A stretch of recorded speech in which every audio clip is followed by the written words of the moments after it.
Hello, everyone. Happy Wednesday, and welcome to Crew Talk, brought to you by Shoots.video.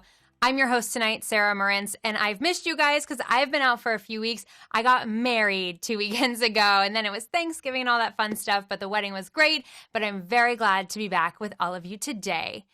We're going to be talking about the world of freelancing tonight, and we have an amazing panel of guests here, and we'll ask all the questions, but I just wanted to remind you guys, if you have a question during this Crew Talk, feel free to drop it into the Q&A box, and I will definitely get to it. The Q&A box for any questions you have, and I guess we will just get started right into it. I'm going to go around and introduce my panel as how I see them, just kind of say who you are, where you are, and just like a little tidbit about what you do for work. So Paul, I will start with you. Hey everybody, I'm Paul Schmutzler. I'm in Knoxville, Tennessee, and I'm the in-house media producer for Cirrus Aircraft. Awesome. Well, welcome. Thanks for being here. And Leslie. Hi, I'm Leslie Wong. I am a freelance producer. And I'm actually in San Francisco, but I work LA and San Francisco and actually internationally. But I've been freelancing as a producer for over 15 years now. And so I have a little bit of experience, just a little. Yeah, awesome. Well, thanks for being here. Next, I have Alana. Hi, I'm Alana, and I just moved this year to Puerto Rico. So I am living in Puerto Rico, and I've owned my company, my freelance company, for 9 years. But same, Paul, we were talking before the shoot. I did everything. So I had my 5D and I shot it and I closed the contracts and I wrote the scripts and I drew the storyboards and I shot everything and I color graded it, everything. And then after 4 years of doing that, of just being a freelancer, I got a job at Google and I was an in-house video specialist. And then I became a video producer at Google, built studios, traveled the world. It was such an amazing job with such a fun team. And then this year I have gone back to I quit Google and now I am working with my company now. So my company is no longer just, it still feels like freelance plus, but I work with a good team, in-house team and group of freelancers to run my clients' projects. Very cool. Thanks for being here and congrats on the move. Thank you. Next we have, and I'm sorry if I mispronounced your name. I know you just told me it, Toella. Yeah, you got it. Yeah, okay, perfect. So pretty. Yeah, thank you. Hi, everyone. I'm Toella. I'm based in the Bay Area as well, in Albany, which is right next to Berkeley. I'm the in-house, what they call project manager for in marketing world. It's a project manager rather than a producer. But I work with their special events, hybrid events, so both in-person engagements and the obviously get rolled into a virtual. We do a lot of everything on screen, basically, is what I like to own, and some of the signage as well. I've been doing that only the last 5 or 6 months. Before that, I was freelancing and loving it and missing the freedom now that I'm back in house. And that's a little about me. Wonderful. Well, we are glad you are here. So I'm going to jump into my questions that I have here. And Leslie, I'm going to throw the first one to you. How did you get started in the industry? Like, what were your first steps? Well, I was one of those college kids who had no idea what she wanted to be. I mean, I'm Asian, so everyone thought I wanted to be a doctor, but that was so not true. I tried bio and it didn't happen. Sorry, Mom. But I moved to LA with the idea that I wanted to work in production, and I had no idea how to get into production. I just knew I had to be in LA. So I moved to LA and I started reaching out to anybody I knew in LA, like anybody who was a waiter or even somebody who worked as, I had friends that were working as teachers. I mean, like anything. Like I was like, do you know anybody? Do you know anybody? And I just kind of stumbled into it. Like I got lucky. I met one person who introduced me to another person, who introduced me to another person. And I actually started out working in PR. And when I was there in PR, I met other people in the industry, and I just started volunteering myself. People were asking like, oh, do you want a PA for a day? They don't pay, but, and I was like, yes, absolutely. So I started out doing that, just like PAing wherever I could. And then I even took acting classes and I met other actors and they wanted to do productions. So that's how I got into it. I met with actors and I decided, hey, I want to produce this for you, even though I had no idea what I was doing. I still did it anyway. I taught myself, and so that's how it happened. I just using the rule of saying yes to everything is kind of how I started. So like networking and yeah, like you just said, saying yes to everything and every opportunity. Yeah, even like student films, even if they weren't paying, I was like, yeah, absolutely. I just wanted the experience. And I met everybody on set. I tried to make contacts wherever I went, even if it was like the grip or the gaffer. I was like willing to sit down and talk to them and just ask them, hey, what do you do? I don't understand what this is, or what is that equipment? So that's kind of how I started. Did you spend a certain amount of years just kind of saying yes and working for free before you started working for pay? Yeah, I mean, when I lived in LA for probably 5 years, working 5 different jobs. Like if I wasn't volunteering my work, I was like working in a in a retail store, and then I was also like temp working at like Fox Studios, and I temp worked at Universal Music. Like anything that would pay my bills but also get me the experience, that's what I was doing. So I had a lot of credit debt, I say that right now, getting there, but it did take me a little while. And like I got lucky because I ended up meeting a few producers that they just liked working with me, and so I just volunteered for all of their jobs, and eventually it just moved into like from PA to like second AD to first AD, and then I became a producer myself. So I mean, it takes years for sure. You definitely have to do the grind. And like I meet a lot of PAs now that feel like, oh, well, I only PA'd for a couple months and I'm ready to move up. And I'm like, well, there's still so much more to learn as a production assistant. So I encourage all production assistants to just keep saying yes and do as much work as possible. That's great advice. Paul, what about you? What were your first steps getting into the industry?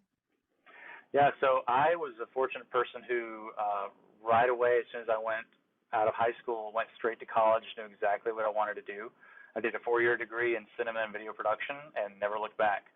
I loved photography as soon as I started learning it in that freshman year. And then when I got out of college, I got a job with a small agency in Atlanta working as the in-house media team for Coca-Cola in their headquarters in Atlanta. And so I was exposed to like this incredible, like high-powered, super expensive agency type world of work that was swimming around me all the time. And I was over on the fringes kind of just observing.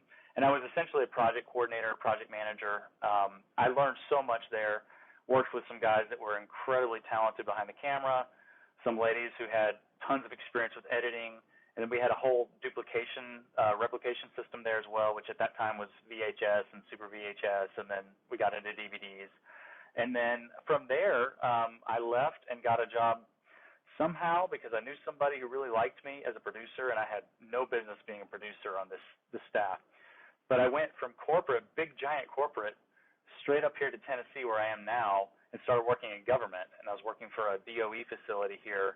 In fact, it's one of the facilities that worked on the Manhattan Project for you history buffs out there during World War II. So I was working there as a producer for 2 years, and I was sat down in front of Final Cut Pro for the first time, said, hey, we got this new software in from some new budget money this year. Can you learn how to use it? And handed me this book that's this thick, How to Use Final Cut Pro. So I learned Final Cut Pro, became for a little while, the only Final Cut Pro editor. They had been all Avid before. So then there was a hybrid. We were using both systems for a long time after that. And then from there, I freelanced, started my own company, and ended up in a weird position where I got into doing journalism for the industry. So I was writing for Streaming Media Magazine, Post Magazine, Technology for Worship, and it was all trade-focused, reviews and industry analyses and white papers, anything that had to do with video production or anything kind of even on the fringes there. I was writing about it, interviewing, doing video reviews, all kinds of fun stuff. So I really got well connected in the industry on the hardware and software side and the manufacturer and vendor side. And then I was freelancing on the side a little bit here and there, but I mostly stayed busy doing that journalism type stuff. In the meantime, I was working for another company who was mainly a printing and design company, but they were getting more and more requests through their business partners or business clients for video production. And so they brought me in as a person who already knew the video and could provide that as needed, and they taught me everything about print and design, which was a field that I had no experience in, again, and had no desire to learn anything about, but I had to because it was a job and I was looking for a full-time position again. So I learned a whole different industry through that, and I was there for almost 10 years, again, freelancing on the side while also working for their in-house corporate producer as a one-man band there. And then just this spring, I got hired at Cirrus Aircraft here in Knoxville, Tennessee. They are a roughly 2,000 employee company based in Duluth, Minnesota, but their marketing, communications, and their delivery and training center is all down here in Knoxville. So we stay busy producing gobs and gobs of training content for operating our aircraft, but we also produce all of the all of the social media and any promotional type marketing work all comes from a 7-person team right now, with supplementing with a whole lot of freelancers, primarily in the writing and the 3D animation space, but we also use some still photography, and occasionally we'll hire a small crew for some of our really large productions where we need that extra push for capabilities and capacity. So that's where I am right now. Nice. You've had a fun journey to get there, but it's cool. You knew from the beginning what you wanted to do. So it's fun. You can come from either side, like you have no idea, or you really know, and you still end up, doing what you love, which is great. Right. Exactly. So I'm going to ask my next question, and Leslie, you kind of touched on this. Tips on getting started in the industry. And I know, like you said, saying yes to everything and networking, but are there any key tips or like pieces of advice that any of you have received or experienced that you're like, anyone, you've got to do this. Like you have to do this if you want to make it. Anyone can jump in. I'll jump in. Kind of early. I'd just say, I think one thing that really helped me, particularly with freelance, was being like diverse. So not specializing, particularly in film video roles, too much. I think I have another leg in the editing world. So I edit a lot, and I find that really helps, and it builds my clientele often. A lot of my old employers will still hire me for edits today. So just having that, so I can produce on one side and then having edit, and then I have on-set experience as well, just means that there's nothing I won't say no to, because I know it all mostly. Yeah, so I just encourage people. And they know they can count on you for, more than one thing, which is great. Exactly. Yeah. Alana, what about you? I was excited about the other question of. Well, you can add, if you have anything that you can add to that for sure. Oh, okay. In terms of just something that you have to do, Sarah, like you asked, you have to be cool to work with. Because like you really need to keep a level head. You really need to leave your ego at the door. It is when you're in production, it's like, for me, I was not a veteran. I'm not a veteran. I haven't been in the Army, but some of my favorite people to work with were veterans, because they knew, they're like, no. And I get it, because they were, and I got to work with them and I got to see how they think. And I feel like production is a lot like, you're in a project, you're in a battle, you cannot lose. You need to make sure that you have all the batteries and that the cameras are there and that the lenses, nobody loses anything, everything gets picked up. And again, absolutely not the same thing as war, but it's definitely high stakes, and it's a short amount of time. So when you add to that the human drama, it gets really hard. And I have found that I just like to have a good time on set. I like to be able to keep the peace, keep the energies flowing well. And that's part of the reason why I think that people hire me, is literally just my energy. And I actually hire people because of their energies too. So, I mean, obviously, and if they're good, but I'm old enough and have worked long enough where I can kind of find those people. So I would say you have to be a good teammate, a good crewmate when you are starting out, and frankly, until you're always, if you can do it. I want to say, Alana, you're straight up right. It's so important to check that ego at the door. I've had so many people that bring an ego to the set, and you're like, why would I ever want to work with that person again? It's so important. And to be proactive, yeah, like, talk to who you're working with, get to know people, like be open to like being the cool person on set. Like I want to work with my friends. Like at the end of the day, like that's why we got into this business, right? We want to work with people we like and that we want to spend time with. I mean, like when I was in acting class, I met so many other actors and I hire them because I liked working with them. Like I didn't want to work with like the big diva. Who wants to, who wants to deal with that? Like there's enough drama on set already. Like why bring Exactly. it into your conversation? So I totally agree. And I think like and I think what Toella was saying is like, yeah, like having other skill sets is super important too, because like, I mean, I'm also a graphic designer and I'm also an illustrator. So like, having those avenues to meet other people in the industry, like, like if I've joined so many Facebook groups of like other production companies and other producers, and I'm like, when somebody's like, oh, I need a logo for my new company, or oh, I need a poster made for my movie, like I'm the first person to be like, oh, well, what do you need? Like I can help you. Like even if I'm not the designer, I can at least introduce them to the right designer, right? Like, but like keeping those avenues open, like I mean, I think the whole creative world, if we're all connected, we can all connect with each other and make things happen, like make projects happen. Absolutely. Thank you guys for the tips and advice. And yeah, it always, helps to be cool and chill on set. Okay, we have a question from Ken in our Q&A box. Hey, Ken, thanks for being here. How do you find freelancers to join you on projects? I'm a cinematographer and would love to get contact info for each panelist and potentially pitch my skills. So side note, before anyone answers, I will have all the panelists put all of their info, Instagram, websites, whatever, into the chat box at the end. But to answer the question, anyone can take the floor. I want to go first because I got excited about that question. So I started a Discord. I have a Discord server because I worked at Google as a video producer and we had access to everybody. Like we could just ping each other at a moment's notice.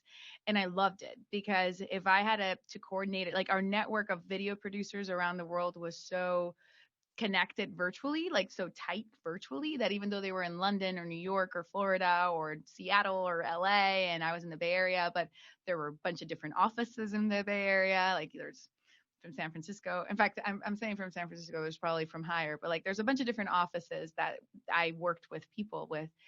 And so I was like, when I leave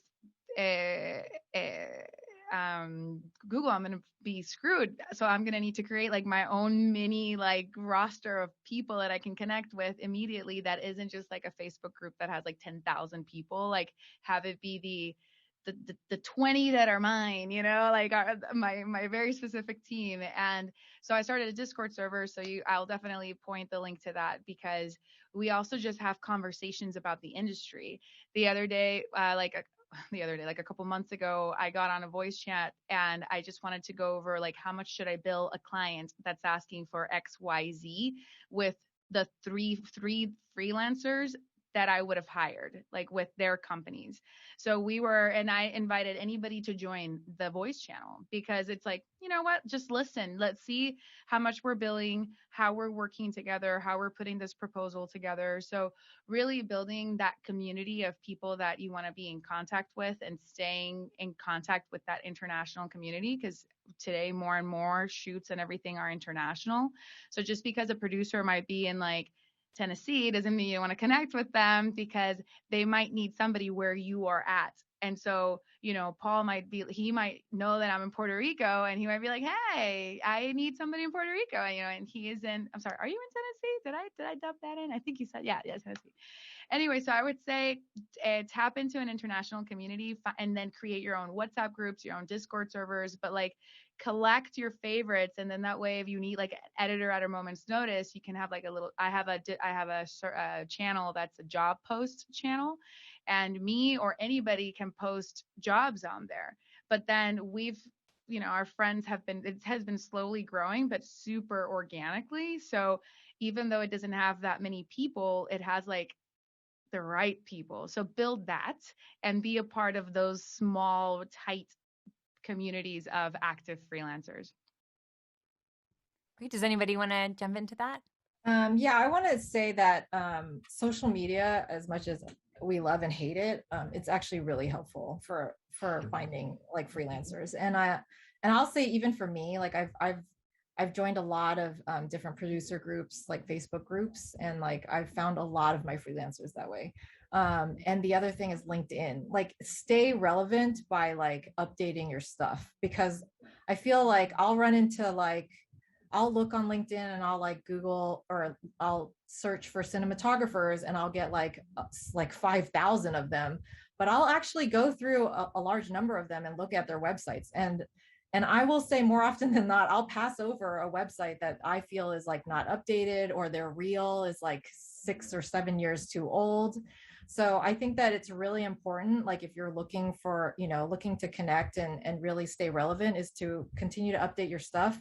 And also just like try to connect with people on Facebook groups, social media, like Instagram. Like if you like another cinematographer, like add them to your Instagram and like follow them and DM them and be like, hey, I'm also a cinematographer and I love your stuff. Just stay constantly connected to other people in your industry. Cool. I'm going to jump into my next question, and Tuella, I'm going to throw it to you. Do you prefer to work as a freelancer or working for an employer? Oh, that's a great question. I actually prefer freelancing, but right now I have a couple of young kids, and there's all the wonderful benefits from being in-house, like health benefits and whatnot. But I like the freedom of freelancing, and ultimately, I think the other thing is I never stop. Even when I'm in-house or working with someone, I'm still a freelancer. Like for me, that doesn't go away because I'm always trying to pick up stuff on the side, or like Leslie shared, just keeping those networks going, keeping those relationships and building on them and letting people know they can reach out. I also have a problem saying no, which we won't go into that. So, but yeah, I think I prefer the freelance, the freedom, and then the ability to sort of direct your own project and bring your own creative juices full force. And for me, I think that it also cuts out the middleman when I'm the freelancer. Mm-hmm. Does anyone here have an opposing view on it? Yeah, well, I mean, here's the one, like, I've basically only been a full-time employee at places for the most part. But as Tuella mentioned, I've always done at least some freelancing on the side as well. But I am definitely my personality is more security. Like I want the security of the employer and, the health insurance and all that kind of stuff. Is just, I don't have to worry about that. I don't have to think about it. And it's nice to have the extra side income from the freelancing. My situation also is not unique, but my situation is I'm the sole breadwinner for our family of 4. So, that would make it a lot more challenging to do freelance and rely on that because, as you guys know, depending on where you live, but I can tell you for Knoxville, it's very much a boom bust type of freelance world. So we have a wonderful TV production culture here, and there's a huge business around that. But there's been years in the past where Scripps hasn't had good years, and TV's just not been making money. So those freelancers are the first ones to get cut. So yeah, I'm definitely more prefer to be a full-time. Let the company kind of take care of me. And fortunately, I've never been, really burned by a company, never had a layoff or anything like that to where I say, well, I mean, granted, there's no security in anything, but I've been pretty secure where I've been. Then I'll jump in just to pepper it with a ton of different viewpoints, because I think that then we encompass all three. I prefer to freelance because I have no ceiling. I can continue to make more money and land better projects and bigger projects. And you're totally right, Paul. You don't have the security. You don't, but you have that freedom that you were talking about, Tuella, of like really deciding like what projects are you going to take. I am the sole breadwinner for a family of 5, so I beat you, Paul. I beat you. I have 3 kids. I have a 13-year-old, a 6-year-old, and a 2-year-old, and I am the sole breadwinner. My husband's the stay-at-home husband, and I have to make a lot of money. I was living in California and I had the 3 kids. I was living in San Jose. My rent was ridiculous. And, it was, but honestly, I'm happy that I had that I'm happy that my cost of living was so high, because I kind of just forced me to have to say no to the smaller paying things and really only fish for the bigger fish, and because that's all I could do to survive. So I learned how to do that pretty well because I very well networked. I'm a huge believer that you are the average of the 5 people that you hang out with the most. So you need to make sure that you're always hanging out with people that are succeeding, that are hustling. And in the Bay Area, I was very well connected to the other kind of freelancer dudes that were also, and I would talk to them about like what contracts they use. So it helped me really build a business mind around my freelancing. So I've enjoyed being able to then create my own stability and hire my own teams freelancing. So, but that being said, the pressure sometimes, you can't sleep as the sole breadwinner of your family, because when your client suddenly tells you that it's a net 45 term, and yeah, it's a big fish, but you're not going to get paid for a month and a half, what are you going to do? So yes, there are definitely like moments where it's like, and that's where a little project comes in, and then, you work on that one, and then that, it's great. Like there's ways of handling that, but it's definitely a lot more stress. So if you're already so yes, definitely you're right, Paul. It's a lot more stress and not as much security. But Hey, I like the thrill. I want to say it's not a competition. I'm also the sole breadwinner of 5. Right. And my kids are 2.5 and 6 months. So I've been breastfeeding and supporting this family. Yes. Oh my God. So we all know what you're going through, and you're a boss. But I agree with all of you, actually. I think like having a full-time job and having security and everything like that is amazing. Like I wish like I had a full-time job when I was pregnant and that I got money for maternity leave. Like I had to save so much money for maternity leave because I wasn't getting paid for maternity leave. I had to take 6 months off and just support myself off savings, So I want to say, and I also want to say that like the stress of not knowing when your next paycheck is very stressful. Like knowing that you're supporting your family, but when is the next project coming in? When am I going to get paid? When am I going to be able to afford to, buy food for my kids? Like, yeah, that is super stressful. But I will say that as a mother, I actually really enjoy freelancing because I am able to spend the time with my children that most people can't, right? Like, and I can also choose the projects that I want to do. And I think that's really important too. Like, so I've kind of like in all the years of freelancing, I've been able to find clients that are almost like full-time, where they're constantly coming back to me over and over and over again. So there is a little bit of that security, knowing that like I have some specific clients that are always going to call me when they have projects going on. And then I have the ability to find other clients that are awesome and like, want to work with me. And then I get to like, nurture that relationship and hopefully continue to work with them for years and years and years. But I mean, I will say that every time I'm not working, I am thinking like, should I apply for a full-time job? Should I apply for a full-time job? Should I work in-house? But then I look at my kids and I look at the freedom that I have that makes me feel like, I think I have to do this for a little while longer, when I can enjoy them being so young. And maybe, I don't know, when they're a little older, maybe I can explore the full-time thing. Yeah, 100%. I always say, like, if I wasn't freelancing, my 3-year-old wouldn't be potty trained, right? Like, it's just, that was like a whole thing. So I was grateful that I had something to fall back on. But Alana, you said something I just want to touch on quickly, and it was about your growth, especially as an artist. I feel like I agree with you that in that freelance space, because I'm almost, you're almost self-directing, that in terms of growing your artwork, I think freelance is an ideal space. So I'll just leave it there. Yep. I want to ask, I also freelance. I'm in voiceover, but it's 90% freelance, and it can be very stressful when because it's highs and lows. I mean, like, and you ride it when it's high, but I mean, there are those times when you're like, am I ever going to work again? Like, is anyone ever going to call me to voice anything again? So how do you guys deal with like those thoughts and just those times when work is slow and, I'm sure you guys have those thoughts too. It's like, am I ever going to work on a job again? Which can be very stressful. So how do you guys kind of overcome that? For me, I would say it is having a runway. So I do not spend everything that I make.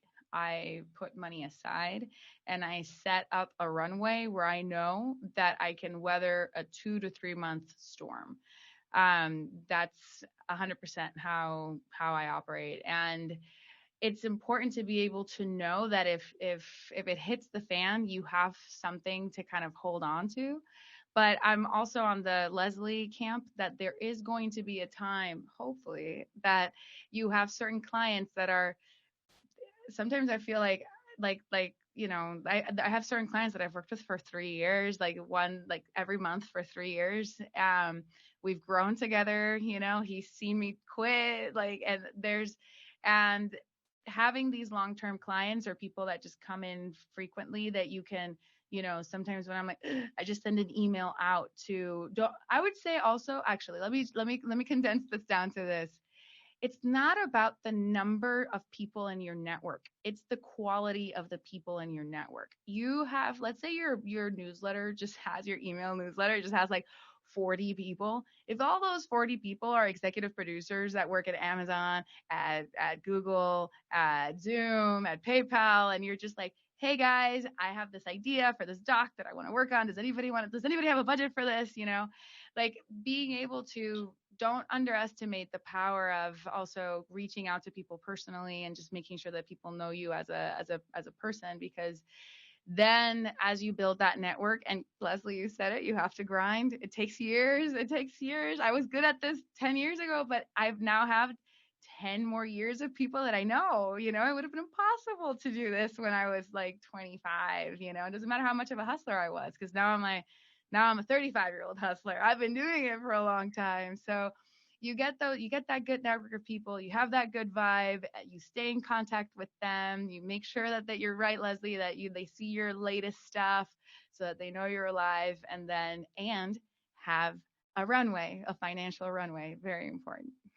Good advice. Absolutely. Especially on the financial runway part, because you never know how things are going to go.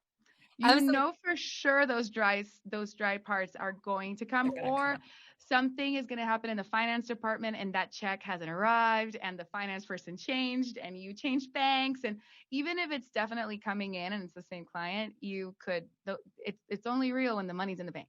Yes. Absolutely. Amen. It's like knowing people like Paul, for example, right? Like I love knowing resource managers. I love knowing people who are hiring all the time. Like those are the people I love to keep in my Rolodex. And I'm just going to go back to what I said before, and it's diversifying for me. Like that tides me over in those times. If all I'm doing is QAing on somebody else's project, or just those different roles that you can pick up here and there that will just tide you over. It might not be the day rate of an editor, but it'll help with those dry times. Yeah, it's going back to checking that ego at the door. Like, don't feel like you can't, take a job that might be, not your ideal situation, right? Not your ideal job, but like saying yes to like, a job that might pay you a lot less than you normally do, and that cushion, it really does. I mean, like if you weren't good at math before, when you're freelancing, you are all of a sudden so good at math and budgeting. You're like, oh wait, I can't spend that money because I need like 3 months of budget, So it's really about staying on top of your stuff and hustling. We have an add-on question from Ken. He said, follow on, how do I find new clients in the corporate/agency world? I find that these are great clients with great projects that demand creativity and passion. I'd like to build my client base with more new clients. I'll take that one because I have a great story from about 3 weeks ago. Ken, I was hiring a still photographer for a shoot that we're doing next week out west. And this shoot will be very intense. It'll be physically demanding. It's going to be in remote areas in terribly cold weather, and who knows what kind of precipitation. And we need somebody to be essentially an over-the-shoulder shadow photographer. Our media team is going to be doing all the motion content in-house. There'll be 3 of us out there, And then we use a still photographer to essentially try to get as close as possible to matching stills of the video that we're shooting. So we needed somebody that is going to be, physically in, decent shape. You don't have to be a bodybuilder or a professional skier, but you got to be in good shape. And, it's going to be early, it's going to be late, it's going to be all hours, night and day.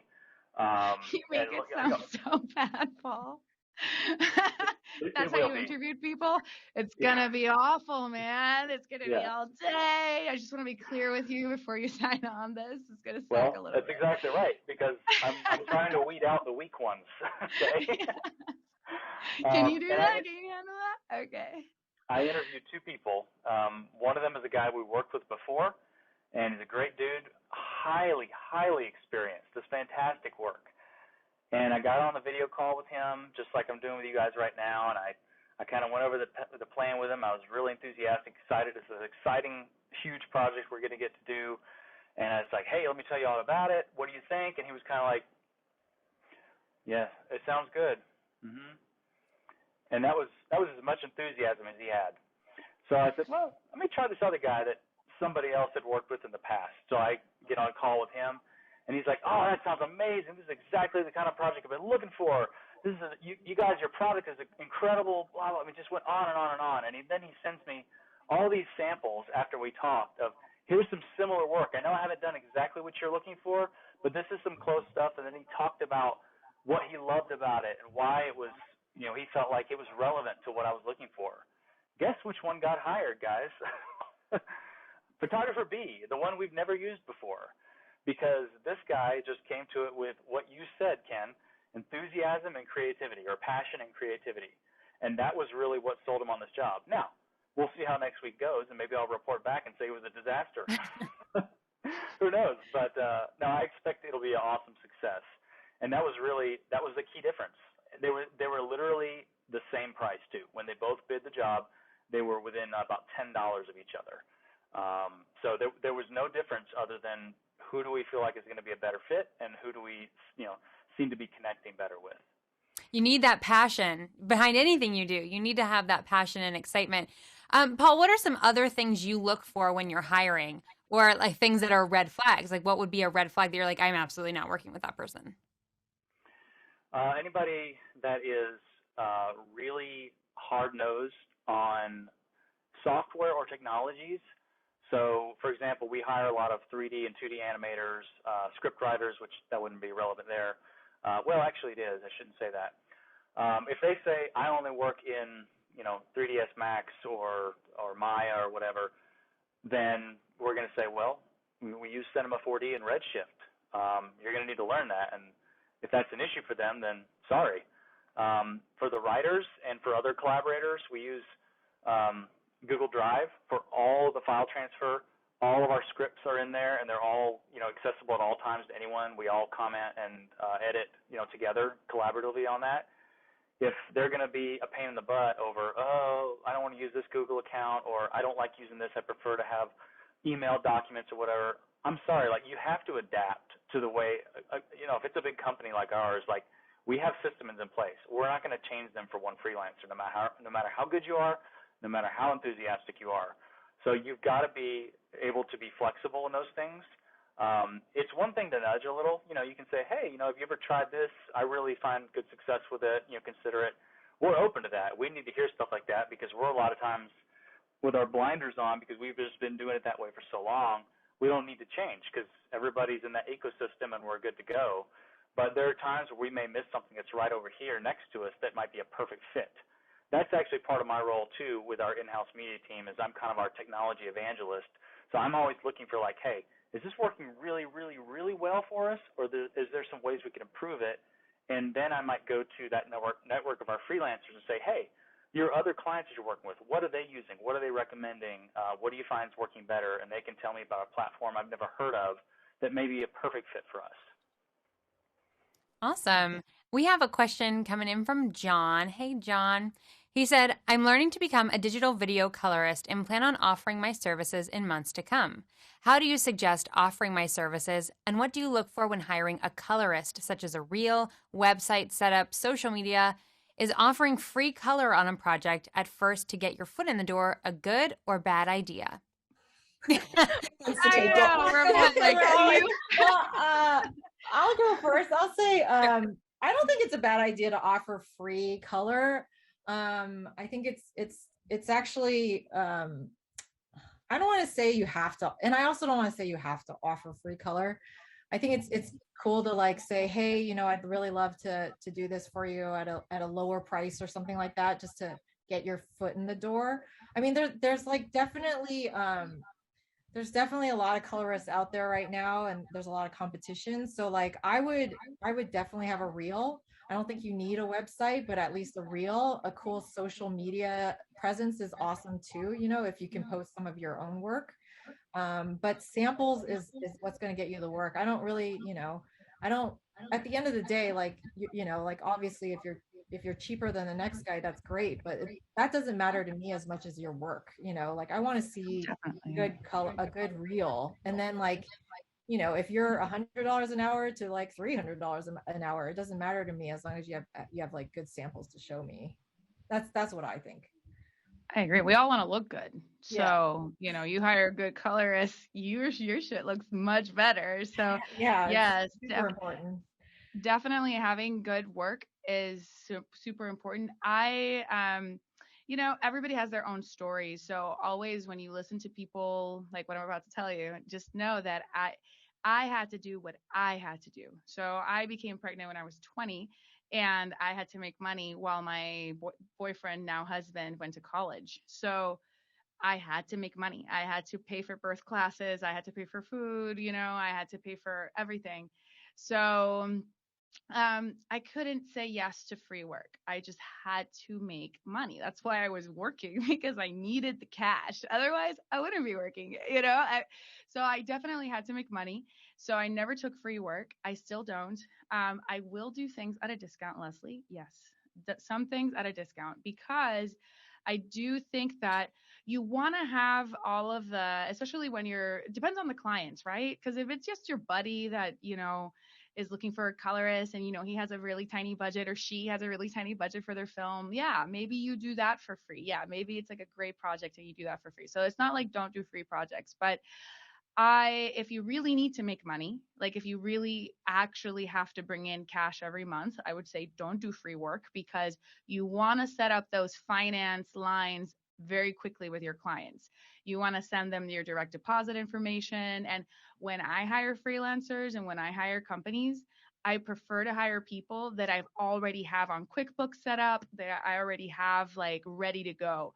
So that way, when I come back to them, you know, I'm billing my client for that work as well. So I have a budget. So even if yes. So I would say from my perspective, I've had a lot of people come up to me and say like, or, you know, ping me and say like, I'll do work for free, but I know what free is and I am billing my clients for that. And so I'm not going to think with the free guy, because I want to look good. I want to hire the right person. So, and I'm billing my client for that work. So again, if I'm just getting some friends of mine together and I'm like, Leslie, let's shoot that thriller we've always wanted to do, and Tawella, you're going to edit it. Yeah, maybe we do that for free because we're all in, or because it's that but not because they're clients. It's just, you also don't want to let people know that you're doing work for free. They're going to keep coming at you for free, because now you're working out your way up from zero. If you give somebody a discount, they feel like, you know, you're still valuable, you're still worth something, but you're also being a cool person that understands that they haven't worked with you yet, and you're willing to give them a discount to get your foot in the door. I feel like it also just kind of, now, next time when you want to raise your prices, you can then raise your prices and they know that you got in at a discount. So yes, the discount is a good one. Not free for me anyway. Ken asked another question in here about capturing or finding new clients. So, you know, does LinkedIn work the best? Are there certain Facebook groups that people should check out? Cold calling, just straight up emailing, walking into an office for the first time. What works to find the new clients? I would say all of the above. But I think what also helps, Ken, is look at agencies. If you really want to work for an agency, I would look at the agencies that you like. Look at the agencies you like. Find them on LinkedIn. Try to connect with, try to connect with some people on LinkedIn. I honestly, I've gotten a lot of work through LinkedIn. A Me lot of too. people, I'll just, if your profile is good, if it's up to date, like people actually search for other freelancers and they'll hit you up. So I emphasize like keeping your stuff relevant is really important. And like do the cold calling, do the email, like if you really love a specific agency, just email them at their info email and be like, hey, I'm a cinematographer. I just wanted to share my portfolio with you, blah, blah, blah, blah. And just, start there and see, sometimes they'll even take just an info meeting and just to meet you and talk to you. So, all of those things are really great ways to start, relationships with new clients. Yeah, I'll jump in. It can't hurt. I remember I used to look at like award shows and then go through who the credits were on the award shows for any of the nominations, like who's the agency for this or who was the director for that. Like just scouring. I know that like advertising does a big awards every like this time of year, and it's a group of advertisers to get together and again just going through who were the agencies that won awards. Some of them I've worked with already, but you just never know. And like Leslie said, reach out. But I do think relationships are always the best way to get your foot in the door if you're likable. And so I would encourage you to scour your own existing relationships. I don't know what roles you play in the film video world, but that's one way also to just ask people, parents whose friends have businesses, or you just never know, but reach out in your own networks that exist. People who know you will hire you. I just want to add, Ken, I think Ken said he was a cinematographer. I think it's really important for you to build relationships with directors. Yeah. Because directors are the ones that are going to be the ones to bring you in. I have like, a network of directors and I ask them first. I'm the producer, so I'll ask them first. And I'll say, hey, is there a cinematographer that you want to use? And they're the ones who are going to tell me like, oh, I really want to work with Ken this time. And that's when I'll bring you in. So, I would definitely start to network with directors, especially directors that you like their work. And that's a great way to find new clients because they're at the end of the day, like I'm going to, as the producer, especially with my agency work, I have to kind of go with what they want. The director is the talent. So I have to say, oh, so, who do you want to work with? And so, at the end of the day, I don't get to choose the cinematographer, they do. So, nourish those relationships. It's really important. We have I would say the key word is for me is personal. Make it personal.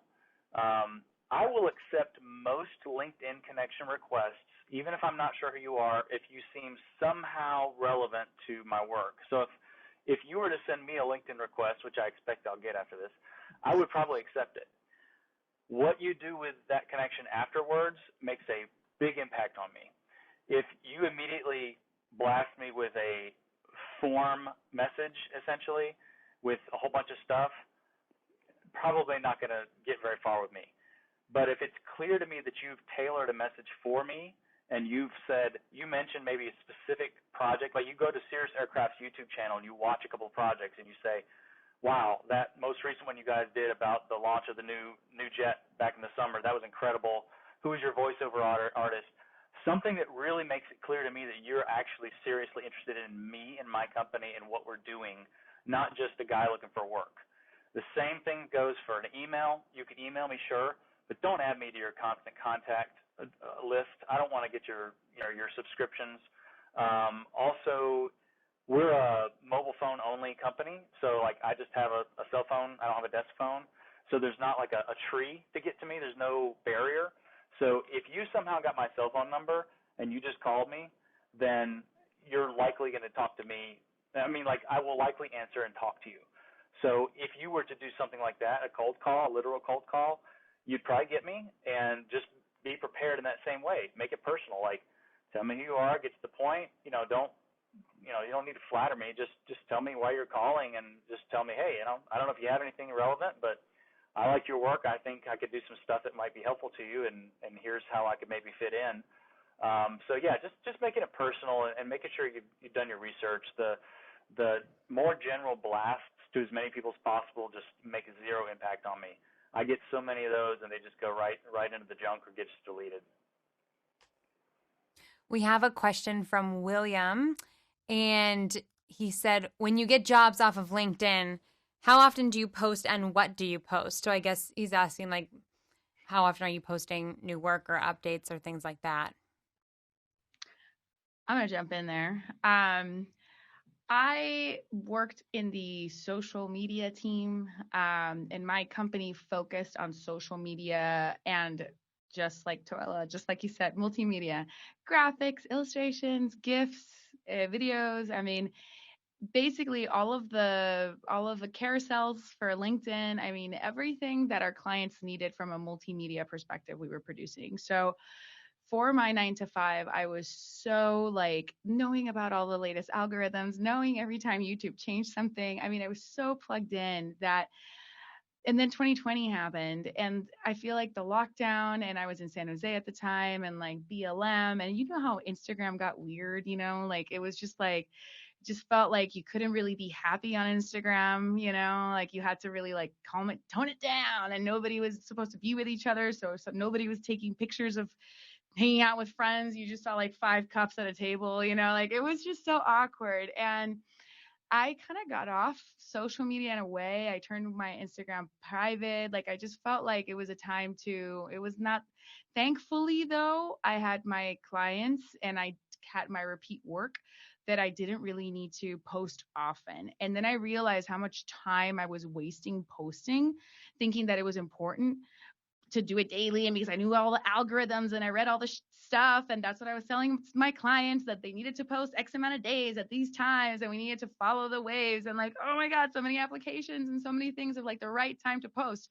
And I just reached this like personal crescendo of like, that then I just decided I am going to post whenever I feel like it. That's it. And I have found that I don't care if it's like midnight. I don't care if it's the wrong day.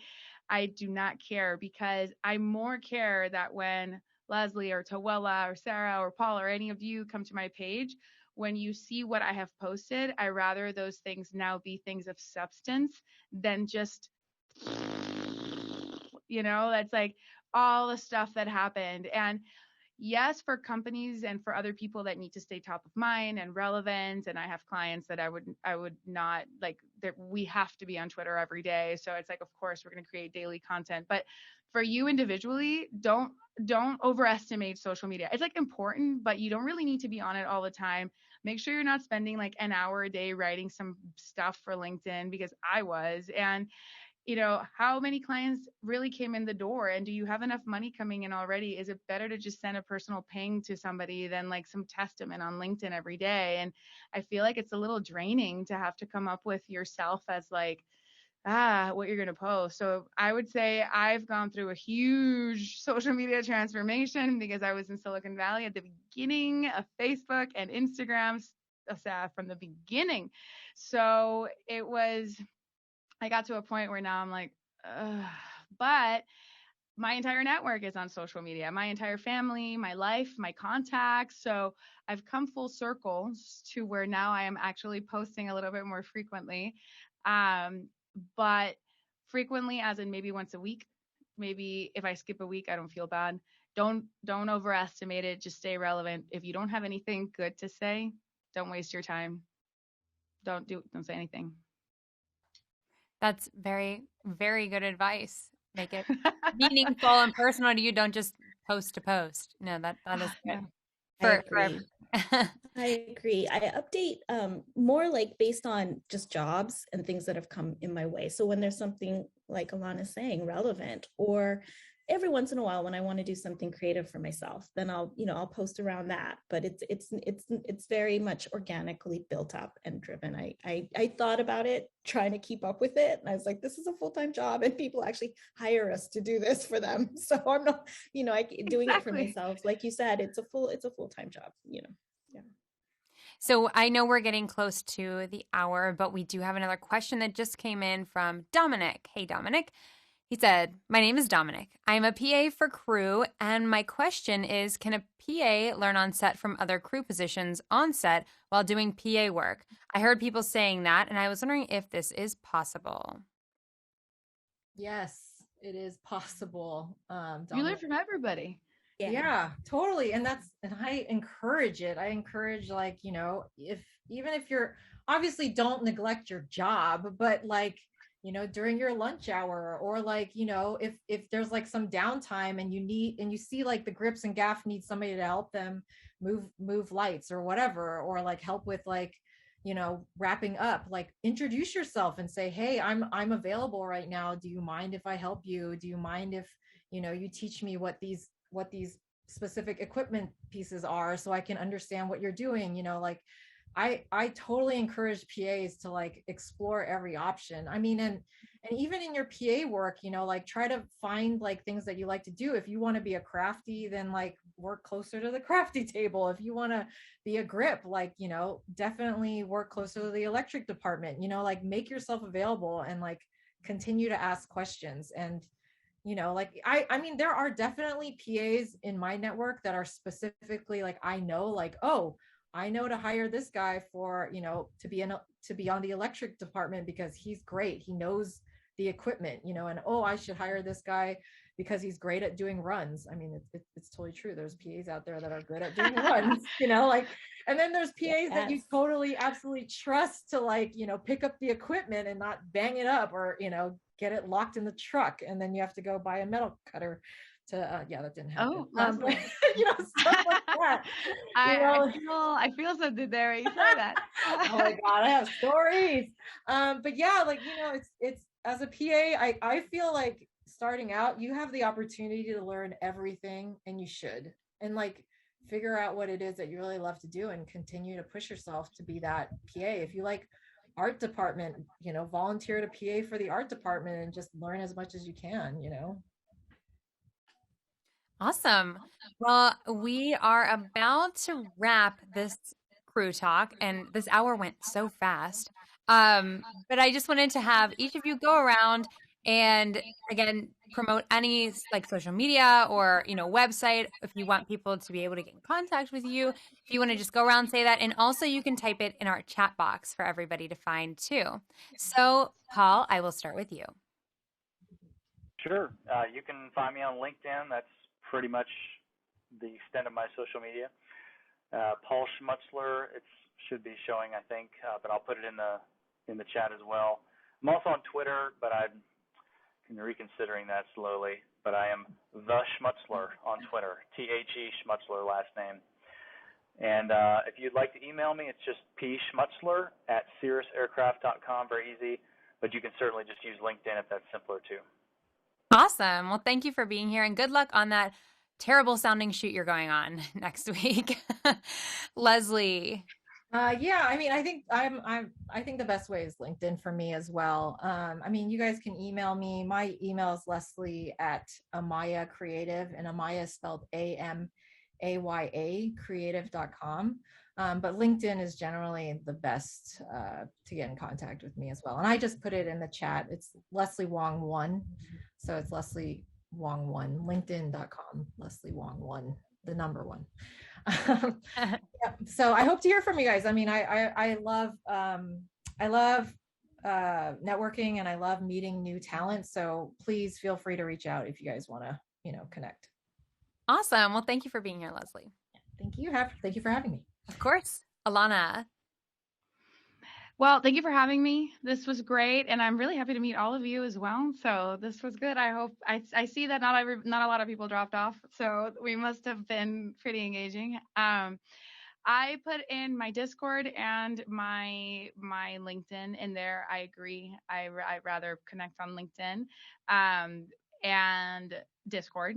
And yeah, I'm in terms of something to promote, I really want to promote my Discord, just because I have found that I've grown into, I guess, agency status, and that I just which just means that I am hiring people constantly for stuff, and I'm always doing HR and just hiring all the time. And so So for me right now, you're going to come to a point where you always need clients. So let me not say, if you want to throw work my way, I'm definitely down. But there comes a point in your freelance career where now you need more contacts than clients. Now you're asking questions like this, like, hey, how do you find other freelancers to work with? Because now you're building bigger things and you're working with bigger clients, which means that you want to hire the best. You want to hire like other really cool people that are gonna, go through a terrible all weather shoot that's gonna look amazing. So you need those people in your life. And so right now that's what I need. I need humans. I need people in my network. And we have a funny gifts production channel too. So it's pretty laid back, it's pretty chill, and I hope that people that are on Discord join the community. Awesome. Well, thank you so much. And last but not least, Toella. Yeah, so LinkedIn. Actually, I think it's becoming my social network at the moment. I'm on it a few times a day, but I'm just finding it the most effective and relevant. It doesn't feel like fluff. So please, inbox me, hit me up, whatever you have questions, or you're looking for freelancers. Alana, I'll definitely be hitting up your Discord for sure.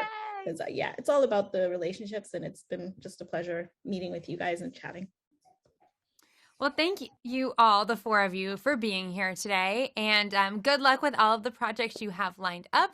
And for everybody else, I'm Sarah Marintz. You can find me at sarahmarintz.com or on Instagram. And I'm on LinkedIn as well. But I hope everyone has a wonderful December. I can't believe it's December already. December and a wonderful holiday. And we will chat with you all later. Thank you, guys. Thank you, Sarah. Thank you, Paul. Thank Leslie, you. Joella. Nice to meet you. Keep in Thank touch. you. I enjoyed it.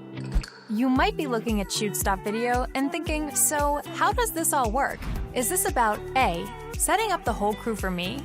B, just giving me options and having me handle it? Or C, something in between? Well, it's D, all of the above. To put it simply, we're here to help you in any way that we can to get the crew and talent you need for your next production.